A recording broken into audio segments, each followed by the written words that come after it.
Selamat pagi pendengar di seluruh Indonesia. Kita sudah menyelesaikan Injil Matius dan kini kita sedang membahas Injil Markus.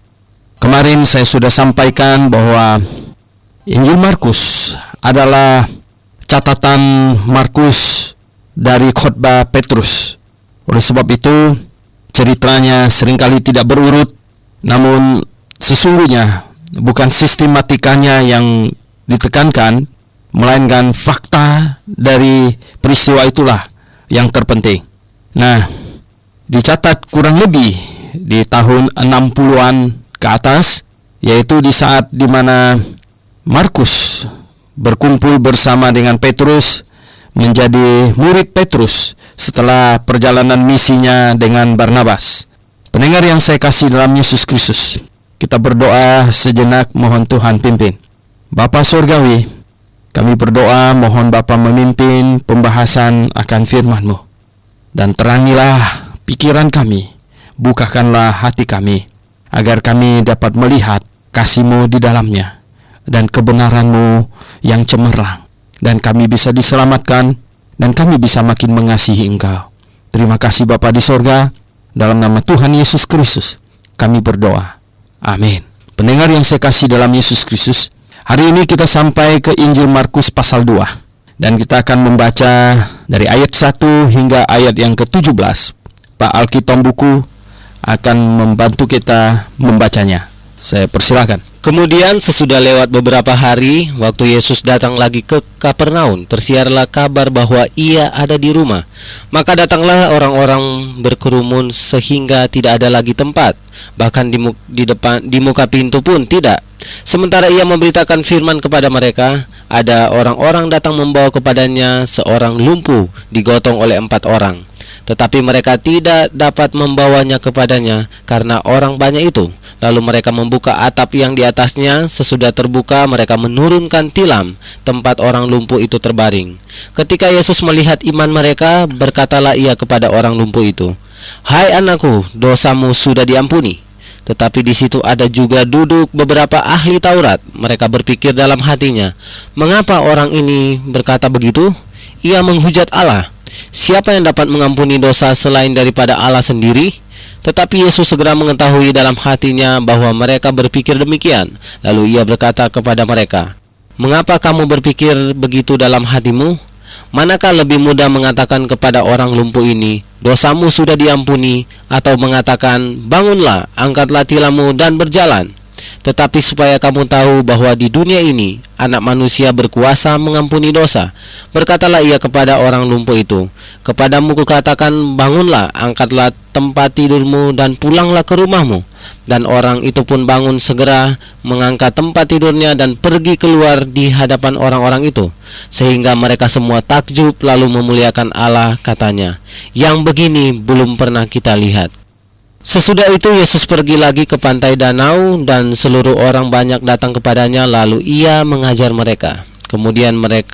Kemudian ketika ia berjalan lewat di situ, ia melihat Lewi anak Alfeus duduk di rumah cukai, lalu ia berkata kepadanya, "Ikutlah aku." Maka berdirilah Lewi itu mengikuti dia. Kemudian ketika Yesus makan di rumah orang itu, banyak pemungut cukai dan orang berdosa makan bersama-sama dengan dia dan murid-muridnya, sebab banyak orang yang mengikuti dia. Pada waktu ahli-ahli Taurat dan golongan Farisi melihat bahwa ia makan dengan pemungut cukai dan orang berdosa itu, berkatalah mereka kepada murid-muridnya, "Mengapa ia makan bersama-sama dengan pemungut cukai dan orang-orang berdosa?" Yesus mendengarnya dan berkata kepada mereka, "Bukan orang sehat yang memerlukan tabib, tetapi orang sakit. Aku datang bukan untuk memanggil orang benar, melainkan orang berdosa." Oke pendengar yang saya kasih dalam Yesus Kristus, Tuhan Yesus ada di Kapernaum kembali. Dia pulang ke rumah. Tuhan Yesus sudah pindah dari Nazaret ke Kapernaum. Itu pernah kita bahas di Injil Matius, ada dicatat. Tuhan Yesus pindah dari Nazaret ke Kapernaum. Kapernaum ini adalah kota yang lebih dekat ke pantai, ke arah Danau Galilea. Nah, kota kecil ya, di mana dinubuatkan bahwa di jalan menuju ke laut inilah, dari situ ini adalah kota yang diberkati Tuhan. kota yang dimana Tuhan melakukan banyak mujizat di situ. Tetapi orang-orang di situ banyak tidak menanggapi apa yang seharusnya sudah nyata bagi mereka, yaitu bahwa Mesias sudah datang, Juru Selamat ada di tengah-tengah mereka, Putra Daud yang akan memerintah Israel untuk selama-lamanya ada di tengah-tengah mereka. Namun sebagian mereka menyadari bahwa ada orang hebat di tengah-tengah mereka. Mereka hanya terpukau oleh mujizat. Mereka tidak memahami secara doktrinal. Pendengar yang saya kasih dalam Yesus Kristus, disinilah permasalahan bukan hanya orang-orang pada zaman Tuhan Yesus, tapi juga pada zaman sekarang ini. Di antara orang-orang Kristen, banyak orang tidak memahami kebenaran secara doktrinal. Mereka hanya semangat saja mengejar-ngejar Yesus, oleh karena ada sesuatu yang ajaib yang muncul dari situ, oleh karena ada sesuatu yang menarik perhatian. Namun sesungguhnya yang bijak dan yang tepat adalah yaitu menyelami kebenaran secara doktrinal. Nah, orang-orang pada datang di situ ramai sekali. Rumahnya sampai tidak muat tentu. Bahkan katanya tidak ada tempat lagi, di pintu sekalipun tidak ada, ya. Sehingga orang tidak mungkin bisa masuk lagi. Pendengar yang saya kasih dalam Yesus Kristus, tetapi ada orang yang lumpuh yang sedang digotong oleh 4 orang temannya, dan mereka mau masuk dan tidak bisa. Tetapi mereka tidak habis akal rupanya, dan akhirnya mereka membuka atap. Rupanya mereka naik ke atas. Nah, mungkin orang sekarang jangan membayangkan bahwa rumah mereka di sana seperti rumah kita di sini pakai genteng atau apa. Atap mereka rata-rata datar kalau di sana. Ya, mungkin ada lubang yang di atas, ya, atau bisa dibuka begitu, sehingga mereka naik ke atas atap dan mereka mulai membuka di situ dan menurunkan orang lumpuh itu lengkap dengan tilam-tilamnya pasti, ya. Dan ketika Tuhan Yesus melihat iman mereka, maksudnya itu mereka begitu yakin bahwa Dia sanggup menyembuhkan, berarti mereka percaya bahwa Dia adalah Mesias. Iman yang diharapkan oleh Tuhan dari orang-orang yang hidup pada zaman itu, yang bertemu dengan Dia, adalah bukan percaya bahwa Dia itu tukang buat mujizat, bukan. Iman yang diharapkan Tuhan Yesus adalah mereka percaya bahwa Dia adalah Mesias. Jadi semua mujizat itu dilakukannya adalah untuk menghantar pemahaman mereka bahwa Dia adalah Mesias yang dijanjikan oleh Allah. Jadi jikalau seseorang hanya mengejar-ngejarnya karena ingin melihat mujizat dan karena ingin merasakan mujizat, ingin menjadi saksi mata tentang mujizat dan lain sebagainya, dan orang itu tidak memahami bahwa Dia adalah Mesias, bahwa Dia adalah domba Allah yang dikorbankan sejak Adam dan Hawa, dan terus-menerus setiap hari Paskah juga mereka korbankan. Kalau mereka tidak mengerti kebenaran ini, mereka tetap akan mati di dalam dosa mereka. Mereka tetap akan turun ke neraka. Walaupun mereka sudah menikmati mujizat, walaupun mereka sudah menyaksikan hal-hal yang hebat-hebat itu. Yang Tuhan inginkan dari manusia yang hidup pada generasi di mana Dia hadir di bumi ini adalah menyadari bahwa Dia adalah Mesias. Dialah yang dijanjikan sejak Adam dan Hawa akan datang ke dalam dunia ini untuk menyelamatkan manusia dari hukuman dosa. Dan Dia adalah yang dijanjikan kepada Abraham, Dialah yang dijanjikan kepada Musa, Dialah yang dijanjikan kepada Daud, Dialah yang dijanjikan kepada mereka semua yang hidup pada zaman perjanjian lama. Dan Dia adalah Sang Juru Selamat itu. Nah, iman inilah yang diharapkan oleh Tuhan Yesus. Kelihatannya sebagiannya faham dan sebagiannya tidak. Dan ketika orang ini menurunkan orang sakit mereka, orang lumpuh, mungkin teman mereka atau famili mereka, dan Tuhan melihat iman mereka yang begitu besar, dan Tuhan berkata, ya, ketika Yesus melihat, katanya iman mereka, berkatalah ya kepada orang lumpuh itu, "Hai anakku, dosamu sudah diampuni." Nah, ketika Tuhan Yesus mengucapkan kalimat ini, katanya sejumlah ahli Taurat di situ langsung berpikir di dalam hati, waduh, ini orang ini menghujat Allah, ya. Siapa yang dapat mengampuni dosa selain daripada Allah sendiri? Memang Tidak ada satu orang pun boleh mengampuni dosa orang lain terhadap orang lain jikalau bukan Allah. Jikalau seseorang berbuat jahat kepada kita, dia boleh datang minta ampun kepada kita dan kita mengampuninya. Mengampuninya atas kejahatan yang satu ini yang dia buat terhadap kita. Tetapi jikalau ada teman kita, dia berbuat jahat kepada teman kita yang lain lagi, kemudian kita berkata, tenanglah kamu, dosamu sudah diampuni. Nah, itu tidak benar, karena itu hanya boleh dilakukan oleh Allah. Untuk mengampuni dosa manusia atas manusia yang lain, itu hanyalah wewenang Allah.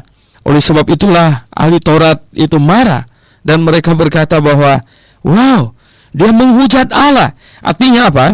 Dia menempatkan dirinya pada posisi Allah. Dia mengampuni dosa orang lain atas dosa orang lain lagi gitu. Tetapi Yesus segera mengetahui apa yang dipikirkan di dalam hati mereka, dan dia bertanya, mengapa kamu berpikir begitu dalam hatimu? Manakah yang lebih mudah? Mengatakan kepada orang lumpuh ini, dosamu sudah diampuni, atau mengatakan, bangunlah, angkatlah tilammu dan berjalanlah? Ya, kelihatannya sama gampangnya. Jadi tidak ada masalah sebenarnya. Tuhan Yesus bisa berkata kepada orang ini, bangunlah, angkatlah tilammu dan pulang. Dan juga berkata, hai anakku, dosamu sudah diampuni. Sama, tidak ada masalah mana yang lebih sulit. Dan ahli Taurat itu pun tahu sebenarnya sama, tidak ada persoalan.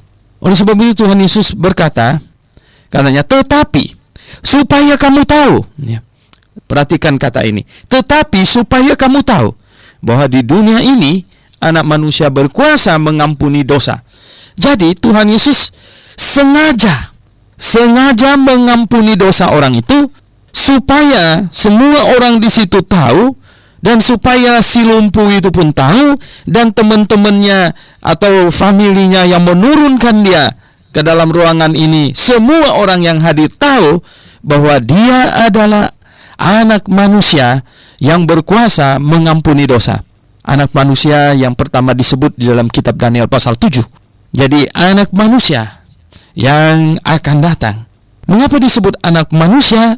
Karena ya, juru selamat harus datang sebagai manusia untuk menyelamatkan manusia. Dia harus menjadi manusia.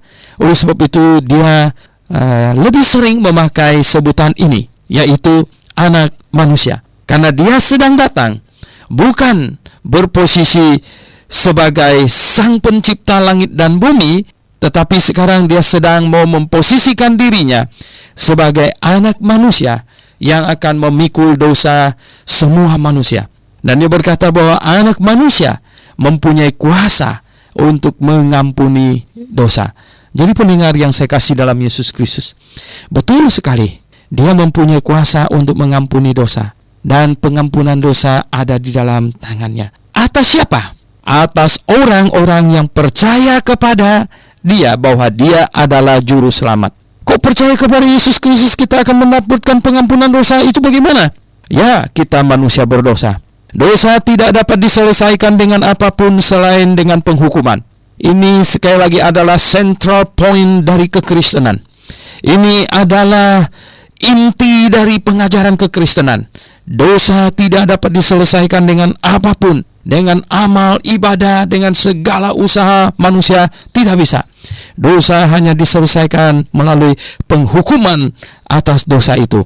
Dan Yesus Kristus sekarang datang sebagai Anak Manusia yang siap menanggung hukuman itu di atas kayu salib. Oleh sebab itu, barang siapa yang menyesali dosanya, barang siapa yang mengaku dirinya orang berdosa dan menyesali dosanya, dan percaya bahwa Yesus adalah juru selamat, dia adalah anak Daud yang dijanjikan, yang akan menanggung dosa seisi dunia di atas kayu salib, maka dosanya akan dihitung selesai.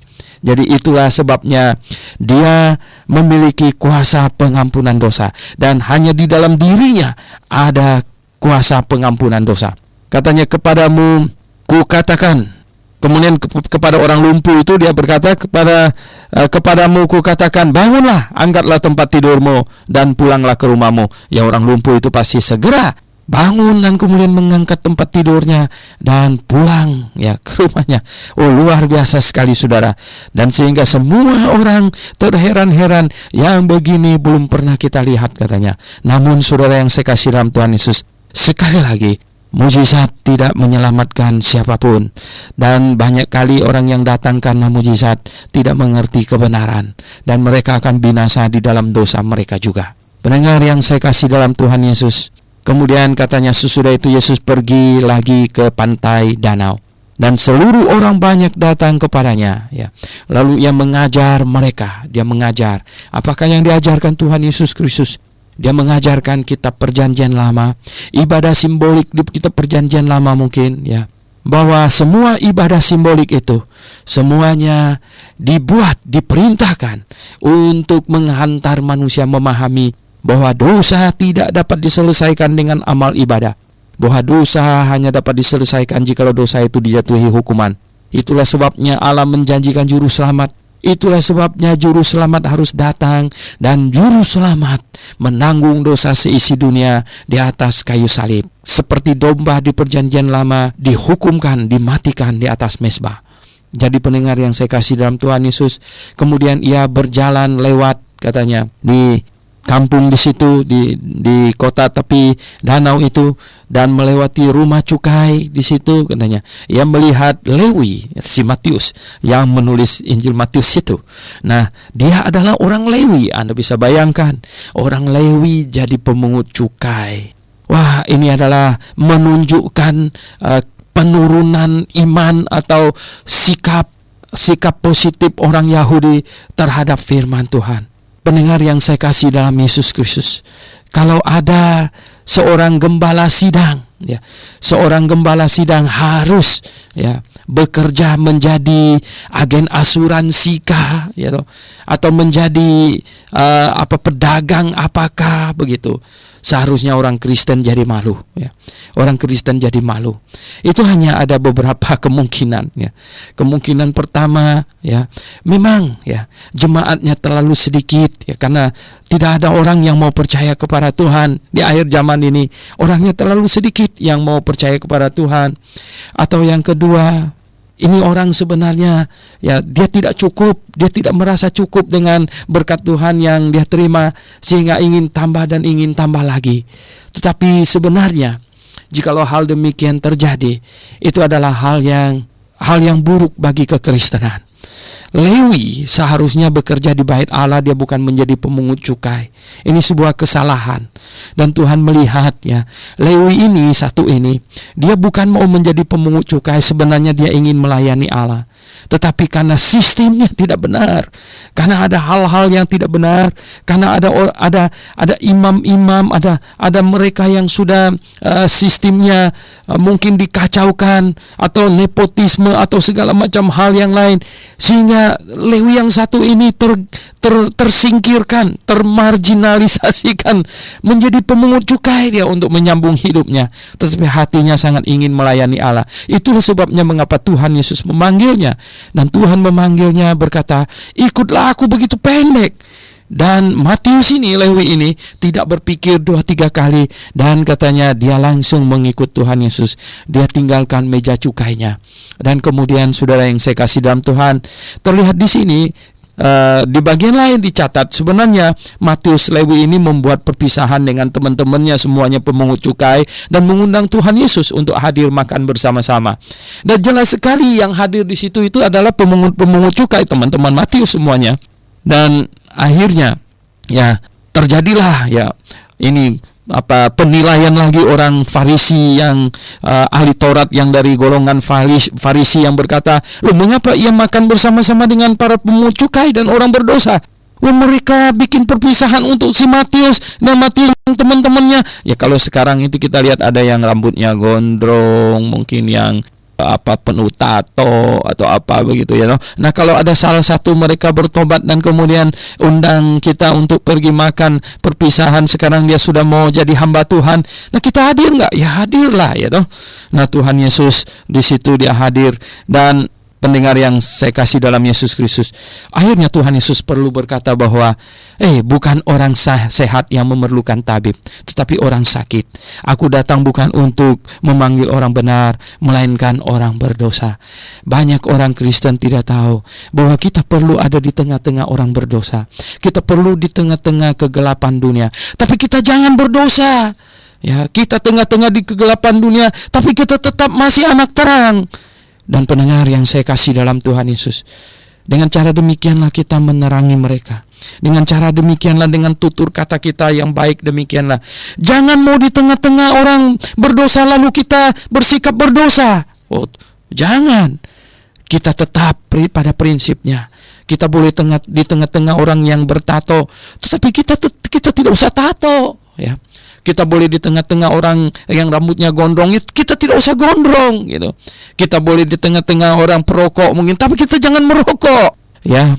Dan kehadiran kita di sana adalah untuk menerangi mereka, untuk membuat mereka mengerti akan kasih karunia Allah. Itu yang indah. Jadi jangan jadi bunglon. Jangan di tengah-tengah perokok akhirnya kita nikmati merokok. Bukan. Jangan demikian. Kita boleh di tengah-tengah orang yang berpakaian yang gak senonoh, tapi kita tetap berpakaian dengan sopan. Nah, itu yang benar, ya. Itu yang benar. Kita di tengah-tengah orang yang mungkin suka mencemooh, kita tetap harus mempertahankan diri untuk berkata benar, ya di atas ya, dan tidak mencemooh, ikut-ikutan mencemooh. Jadi pendengar yang saya kasih dalam Yesus Kristus, kalau Anda tidak sanggup untuk bertahan demikian, maka janganlah engkau berjalan di jalan orang fasik. Jangan berdiri di tempat orang berdosa, dan jangan duduk di dalam kumpulan pencemooh. Kalau Anda tidak dapat bertahan, kalau Anda kira-kira akan menjadi bunglon, lebih baik Anda singkir dari tempat itu. Jangan sampai Anda sendiri yang terhanyut. Ada banyak orang sakit memerlukan dokter, tapi kalau Anda tidak sanggup mengobati, jangan di situ. Nanti kamu jadi sakit lagi. Nanti kamu kena penyakit menularnya. Jadi pendengar yang saya kasih dalam Yesus Kristus, mari kita renungkan ini. Oke, pendengar yang kami kasihi di dalam Yesus Kristus, kita akan teruskan pembahasan kita, yaitu Injil Markus pasal yang kedua. Mungkin ada pendengar yang baru masuk bergabung di Injil Markus pasal 2, dan sekarang kita sampai di ayat 18. Mari kita akan membacanya dari ayat 18 sampai dengan ayat yang ke-28. Dari ayat 18 sampai ayat yang ke-28. Silakan Pak Alkitab Buku membantu kita untuk membacanya. Pada suatu kali ketika murid-murid Yohanes dan orang-orang Farisi sedang berpuasa, datanglah orang-orang yang mengatakan kepada Yesus, "Mengapa murid-murid Yohanes dan murid-murid orang Farisi berpuasa, tetapi murid-muridmu tidak?" Jawab Yesus kepada mereka, "Dapatkah sahabat-sahabat mempelai laki-laki berpuasa, sedang mempelai itu bersama-sama mereka? Selama mempelai itu bersama mereka, mereka tidak dapat berpuasa. Tetapi waktunya akan datang mempelai itu diambil dari mereka, dan pada waktu itulah mereka akan berpuasa. Tidak seorang pun menambalkan secari kain yang belum susut pada baju yang tua, karena jika demikian kain penambal itu akan mencabiknya, yang baru mencabik yang tua, lalu makin besarlah koyaknya. Demikian juga tidak seorang pun mengisikan anggur yang baru ke dalam kantong kulit yang tua, karena jika demikian anggur itu akan mengoyakkan kantong itu, sehingga anggur itu dan kantongnya dua-duanya terbuang. Tetapi anggur yang baru hendaknya disimpan dalam kantong yang baru pula." Pada suatu kali pada hari Sabat, Yesus berjalan di ladang gandum, dan sementara berjalan murid-muridnya memetik bulir gandum. Maka kata orang-orang Farisi kepadanya, "Lihat, mengapa mereka berbuat sesuatu yang tidak diperbolehkan pada hari Sabat?" Jawabnya kepada mereka, "Belum pernahkah kamu baca apa yang dilakukan Daud ketika ia dan mereka yang mengikutnya kekurangan dan kelaparan, sebagaimana ia masuk ke dalam rumah Allah waktu Abiatar menjabat sebagai imam besar, lalu makan roti sajian itu yang tidak boleh dimakan kecuali oleh imam-imam, dan memberinya juga kepada pengikut-pengikutnya?" Lalu kata Yesus kepada mereka, "Hari Sabat diadakan untuk manusia, dan bukan manusia untuk hari Sabat. Jadi anak manusia adalah juga Tuhan atas hari Sabat.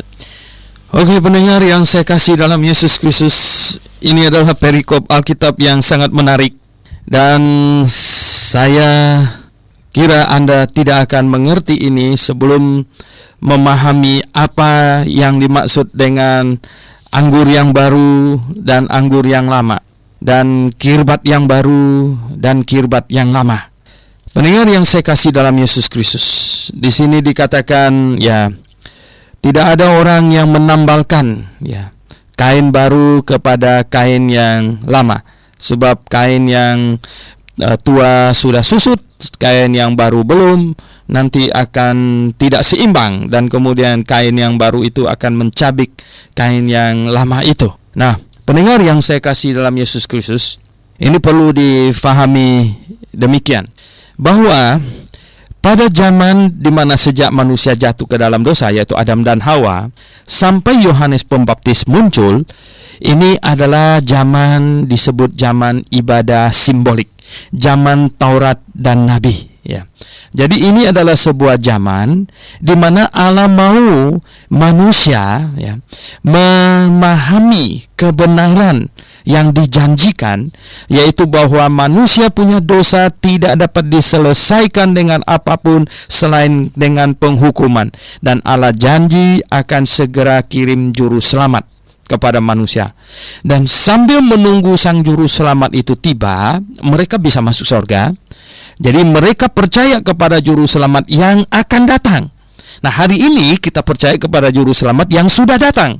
Jadi mereka, Adam dan Hawa, Abraham, Musa, semuanya, mereka harus percaya kepada juru selamat yang akan datang.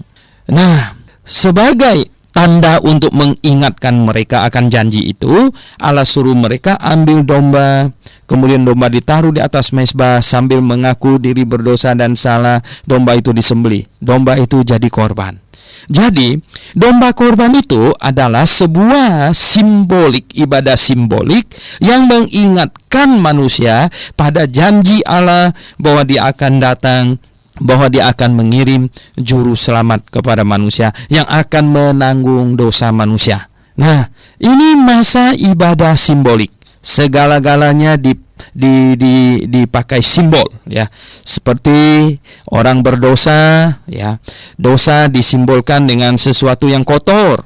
Babi dipakai, dan binatang lain yang berkuku belah dan tidak memamah biak itu dijadikan simbol untuk menggambarkan najis atau kotor. Sekaligus sebenarnya Tuhan memproteksi manusia agar tidak memakan daging binatang yang demikian, karena sifat binatang itu yang kotor sehingga banyak cacing di dalamnya, karena pada zaman itu memasak juga tidak sedemikian rupa seperti zaman sekarang ini. Oleh sebab itu sekaligus mau memprotek manusia dari sakit penyakit, dan itu dijadikan sebuah simbol najis gitu.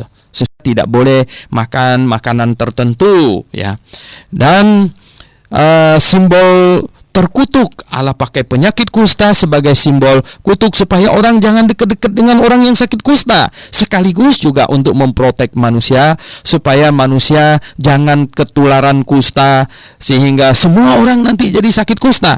Nanti akan repot sekali.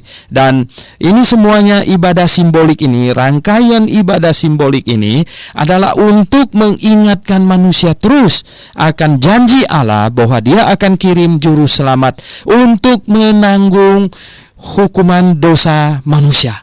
Dan mendengar yang saya kasih dalam Yesus Kristus, oleh sebab itulah maka termasuk semuanya, yaitu hari Sabat, Tuhan menetapkan satu hari, dan Tuhan menjadikan hari di mana satu minggu itu 7 hari, satu minggu itu 7 hari. Nah, sebenarnya bisa saja satu minggu itu 6 hari. 6 hari artinya Tuhan menciptakan langit dan bumi, alam semesta 6 hari. Jadi satu minggu itu 6 hari.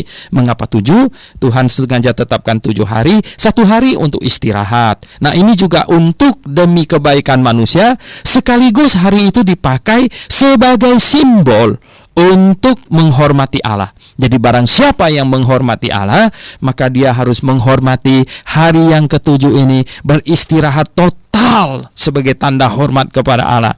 supaya manusia juga bisa sehat.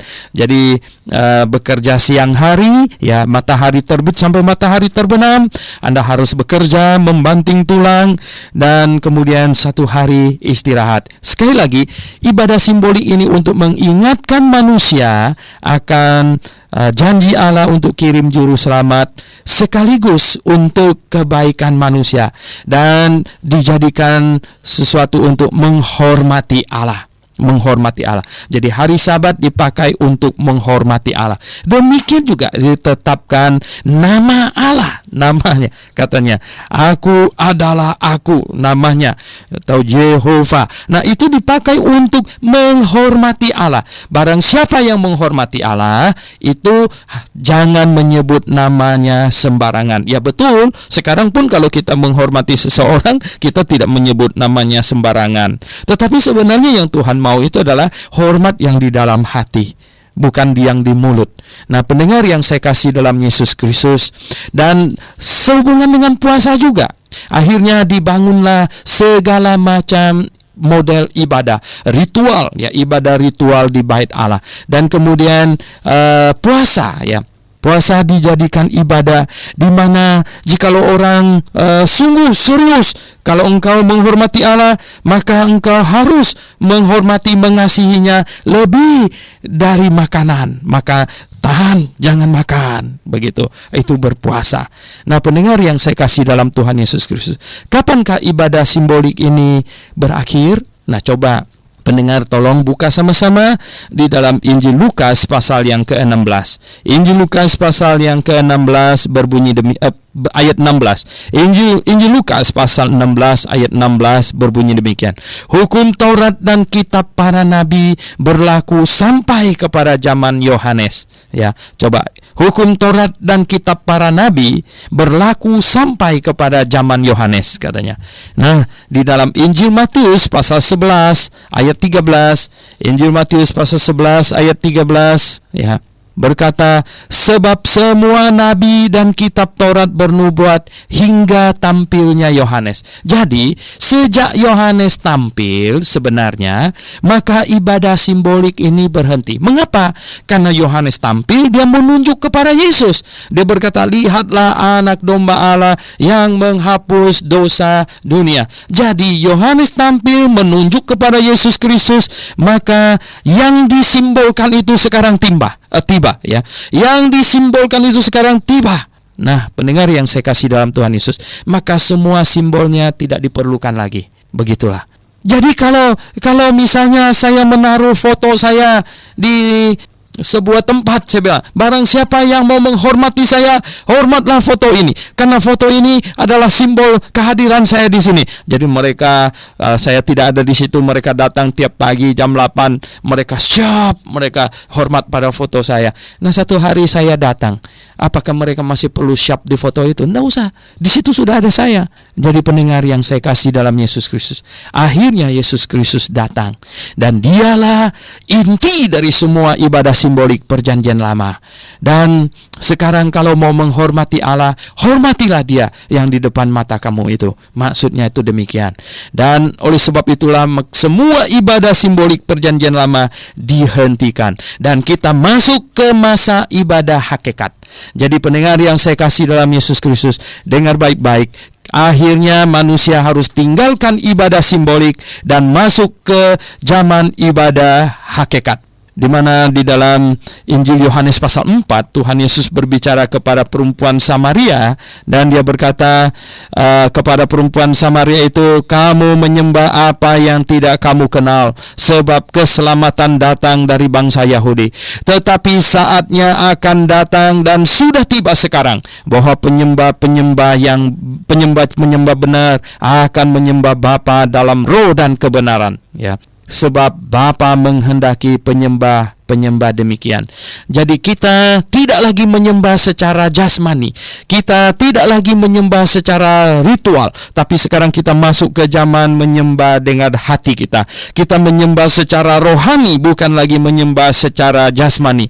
Jadi kita masuk ke dalam zaman di mana kita menghormati Allah dengan hati kita, bukan menghormati hanya di mulut kita saja. Jadi kita bukan menyembah dengan badan kita, kita menyembah dengan hati kita. Jadi pendengar yang saya kasih dalam Tuhan Yesus, di zaman sekarang ini kita beribadah secara hati. Dan oleh sebab itulah yang ditekankan itu adalah kesucian hati, bukan lagi kesucian badan.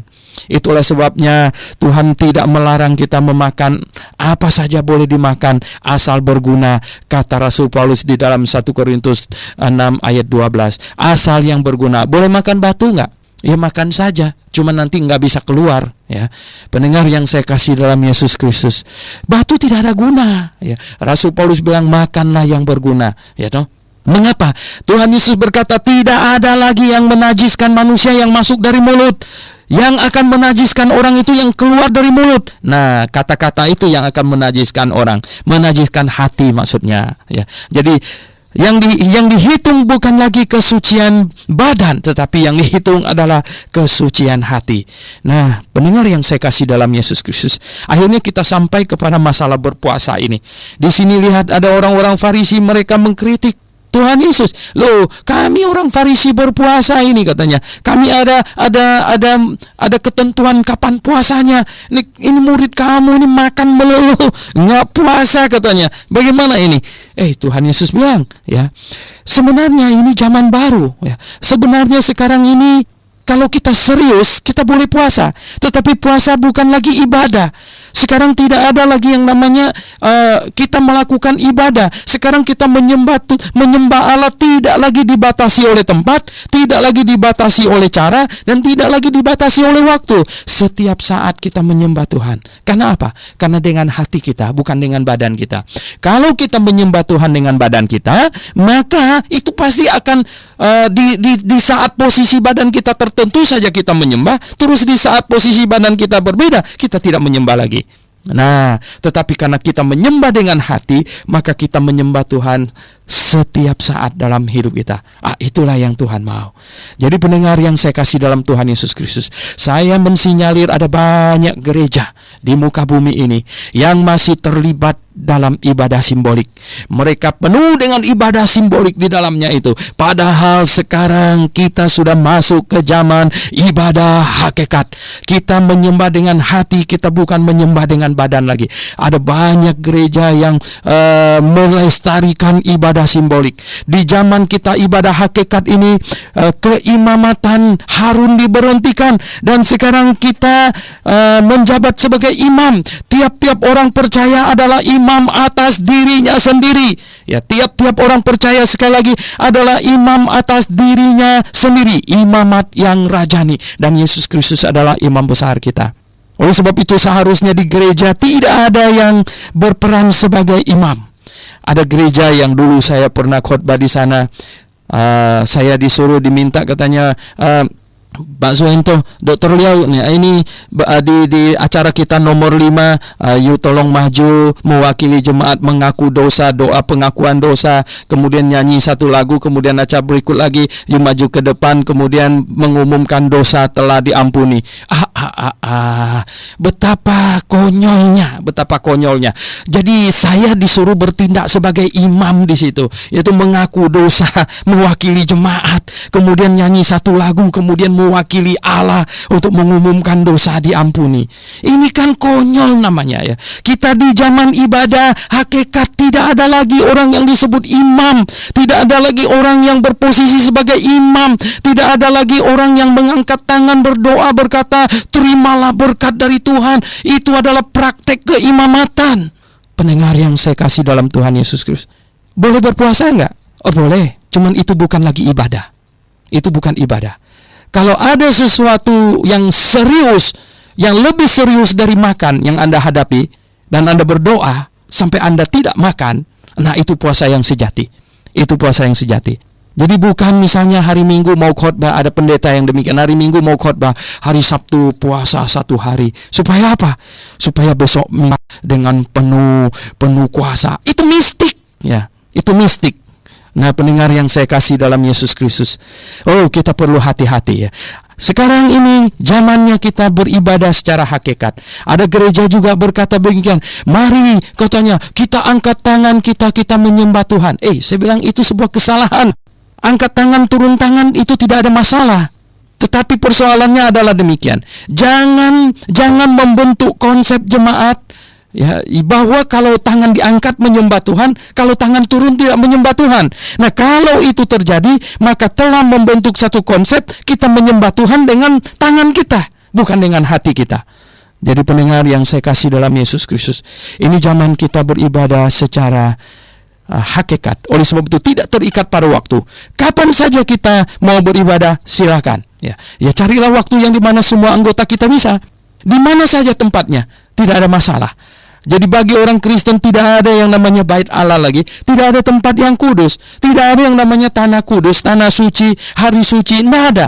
Ya, tidak ada waktu khusus, tidak ada hari khusus, tidak ada tempat khusus, tidak ada cara khusus, karena kita menyembah Tuhan dengan hati kita. Jadi pendengar yang saya kasih dalam Tuhan Yesus, Tuhan mengajar kepada orang-orang pada zaman itu bahwa ini adalah apa? Ini adalah kain baru. Kain baru bagaimana mau ditambalkan ke baju yang sudah tua, ya. Nanti bajunya jadi koyak. Itu harus diganti, ya. Harus kain baru itu bikin baju baru gitu, bukan ditambalkan ke baju yang lama, ya. Anggur baru itu ditaruh di dua-duanya harus baru. Jadi ya kirbatnya juga harus baru gitu. Kantongnya harus baru semuanya. Pendengar yang saya kasih dalam Yesus Kristus, sungguh ya, banyak orang Kristen tidak faham akan kebenaran ini. Mereka masih melakukan ibadah simbolik. Mereka masih terikat pada ibadah yang terikat pada waktu, terikat pada cara, terikat pada tempat dan lain sebagainya. Masih banyak yang demikian. Dan lihatlah di sini Tuhan Yesus di perikop ayat 27 sampai 23 sampai 28 ini, di mana murid-muridnya memetik bulir gandum kemudian menggiling dengan tangannya. Langsung ya. Kemudian mereka protes ya. Protes. Orang Farisi cuma rupanya mereka pengikut Yesus. Cuman pengikut Yesus yang bagaimana nih? Pengikut Yesus yang mencari kesalahan Yesus ini. Pendengar yang saya kasih dalam Tuhan Yesus Kristus, kadang-kadang kita juga memiliki pengikut yang demikian. Ya, saya banyak pengikut. Ada pengikut yang sungguh-sungguh mau belajar firman Tuhan dengan saya, dan juga ada banyak pengikut yang mengamat-ngamatin mau cari kesalahan saya. Tentu saya tahu akan hal ini. Sama, Tuhan Yesus juga ya banyak pengikut. Ada yang jadi muridnya betul-betul mau mempelajari firman-Nya, dan juga ada yang gaya Farisi begitu, menjadi pengikutnya tapi ini cari-cari kesalahannya punya. Nah, ini pengikut Farisi ini ya, cari-cari kesalahan. Dia bilang, bagaimana ini? Mengapa muridmu berbuat sesuatu yang tidak diperbolehkan pada hari Sabat? Nah, pendengar yang saya kasih dalam Tuhan Yesus Kristus, bagaimanakah caranya Tuhan Yesus mau kasih tahu mereka? Apakah Tuhan Yesus perlu berkata, mulai hari ini tidak usah lagi itu menghormati hari Sabat, karena di sini Tuhan atas hari Sabat sudah hadir, jadi hormati Tuhannya langsung gitu. Bagaimana caranya Tuhan mau ngomong begitu sama mereka? Mungkin mereka semua akan langsung ambil batu dan akan lempar dia. Ya, kalau Tuhan Yesus bilang kepada mereka, mulai sekarang puasa bukan lagi ibadah. Puasa itu adalah jikalau ada sesuatu yang kamu anggap sangat penting dan sehingga melebihi makan, kamu silakan berpuasa, itu puasa yang murni. Tapi ada banyak gereja zaman sekarang, mereka bikin doa puasa semalam suntuk. Nah, besoknya kemudian dia tidur sehari suntuk. Itu apa-apaan, kita tanya. Itu apa-apaan? Mengapa tidak doa sehari suntuk dan kemudian tidur semalam suntuk? Mengapa dibalik? Mengapa doa semalam suntuk, nah kemudian habis itu tidur sehari suntuk atau terkantuk-kantuk di kantor begitu? Mengapa? Supaya apa? Banyak orang kekristenan sekarang yang terpleset ke dalam asketikisme. Saya berkata terpleset ke dalam asketikisme itu adalah apa? Itu adalah faham di mana apa? Menyiksa dirinya supaya menimbulkan belas kasihan di pihak Tuhan. Ya. Nah, banyak yang terlibat demikian. sehingga mereka mengikuti. Sebenarnya ini pengajaran Buddhism, ini Buddha yang mengajarkan. Nggak pakai baju lah, pakai serempang kuning, nggak pakai sepatu, pakai kaki biasa begitu. Tapi belakangan mereka ada juga yang sudah pakai sepatu sih, pakai sendal. Ya karena bagaimana ya toh. Ini sekarang kan aspal ini ya, batunya agak tajam dan panas lagi begitu. Nah, ada banyak orang Kristen yang terhanyut ke dalam asketikisme. Mereka menyiksa diri mereka dan mereka berkata apa? Untuk Tuhan Yesus berdoa di atas bukit, maka kita mesti ke bukit katanya. Kamu beda dengan Tuhan Yesus. Tuhan Yesus itu diikutin orang sampai dia tidak punya tempat untuk berdoa. Di mana dia ada semuanya dia dikerumunin. Makanya dia lari dan dia cari tempat sampai ke atas bukit. Sedangkan kamu nggak dikerumunin orang. Kamu bisa pergi ke rumah dan kemudian kamu masuk ke dalam kamar, kemudian kamu bisa kunci, kamu bisa berdoa setenang-tenangnya kamu di situ. Nah, mengapa perlu pergi ke atas bukit? Kita tidak menganut faham, maka doa yang disampaikan di tempat yang tinggi akan lebih dekat, lebih cepat sampai kepada Tuhan. Nah, ada konsep macam demikian. Pendengar yang saya kasih dalam Yesus Kristus, satu masa di mana orang berbondong-bondong doa di bukit. Ya. Banyak dibikin bukit doa segala macam. Itu ngaconya bukan main. Nah, pendengar yang saya kasih dalam Tuhan Yesus Kristus, Tuhan Yesus berkata, ya, Tuhan Yesus kasih tahu mereka bandingannya dengan Daud. Daud di dalam keadaan kepepet, bahkan makan roti sesajian yang sebenarnya tidak boleh dimakan. Tapi Tuhan memaafkan dia saat itu. Walaupun sebenarnya saat itu di zaman ibadah simbolik dia tidak boleh memakan itu. Tetapi ya, Daud adalah orang yang faham tentang ibadah simbolik, bahwa itu simbol. Dia tetap menghormati Tuhan hatinya. Dia makan roti itu karena pengikutnya sedang kelaparan sekali. Dia minta kepada Imam Abiatar, dia bilang, ada makanan apakah di sini yang sisa? Ya, supaya mereka ini bisa makan. Imam Abiatar bilang, nggak ada pada kami roti sedikit pun. Yang ada hanyalah roti ini, yang sajian ini. Daud bilang nggak apa-apa, makanlah. Daud tetap menghormati Tuhan, tapi dia itu orang-orang yang sedang kelaparan. Nah, pendengar yang saya kasih dalam Yesus Kristus, yang Tuhan inginkan adalah hati kita tetap menghormati Dia. Ada gereja yang sekarang yang kebaktiannya hari Sabtu ngotot katanya. Nah, mereka tidak mengerti tentang peralihan dari zaman ibadah simbolik ke zaman ibadah hakikat. Kasihan sekali, sayang sekali. Pendengar yang saya kasih dalam Yesus Kristus, kita ada di zaman ibadah hakikat. Sekarang kita menghormati Tuhan dengan hati kita. Sekarang kita menghormati Tuhan bukan lagi menghormati hal-hal, menghormati simbol-simbol. Bukan menghormati simbol-simbol. Simbol-simbol itu adalah dulu pernah dipakai oleh Tuhan untuk mengajarkan hormat yang sesungguhnya sebelum sang hakikat tiba. Kemudian sesudah sang hakikat tiba, Yesus Kristus tiba, maka Dia adalah Tuhan atas hari Sabat. Dia adalah anak manusia yang dijanjikan. Dia adalah inti dari semua ibadah simbolik perjanjian lama. Dia adalah inti dari semua ibadah ritual di dalam bait Allah. Dialah inti dari semua itu. Oleh sebab itu, kitab Taurat dan para nabi berhenti sampai Yohanes Pembaptis. Kata Lukas pasal 16 ayat 16 tadi, sampai Yohanes Pembaptis berhenti. Dan pendengar yang saya kasih dalam Yesus Kristus, harapan saya hari ini Anda faham tentang perbedaan ibadah simbolik ke ibadah hakikat. Dan Anda jikalau ingin mengerti lebih banyak akan hal ini, Anda boleh datang ke studio. Mari, kiranya apa yang saya sampaikan pada pagi hari ini, pada hari ini, akan menjadi benih perangsang bagi Anda untuk mengejar kebenaran. Carilah dahulu akan kerajaan dan kebenarannya, maka sekaliannya akan ditambahkan kepadamu. Kejarlah kebenaran. Harapan saya ini akan menjadi benih perangsang. Oleh sebab itu, pendengar yang saya kasih dalam Tuhan Yesus Kristus, mari kita belajar firman Tuhan lebih giat lagi. Setiap pagi kita through the Bible, dari Injil Matius sampai kitab Wahyu, satu hari satu pasal. Dan besok kita akan sampai ke pasal yang ketiga dari Injil Markus ini. Hari ini kita selesaikan Injil Markus pasal 2. Jikalau Anda mendapat berkat dari siaran ini, maka luangkanlah waktu, karena ini sangat penting, terutama di masa akhir zaman ini, di mana banyak orang tidak mempedulikan perkara rohani. Mereka hanya mempedulikan perkara materi, duniawi dan jasmani. Mari sisihkanlah waktu. Saya berkata kepada Anda tidak akan menyesalinya di kemudian hari, terutama di dalam kekekalan. Dan Kasih tahu teman Anda, biar mereka juga dapat berkat. Mari kita berdoa. Bapa Sorgawi, kami sudah membahas firman-Mu. Mohon berkat-Mu, kiranya ia menjadi benih yang tertanam di tanah yang subur, akan berbuah lebat ya Tuhan. Dan Tuhan pimpin, biarlah siaran ini mendatangkan berkat bagi semua pendengar kami. Dalam nama Tuhan Yesus Kristus kami berdoa. Amin.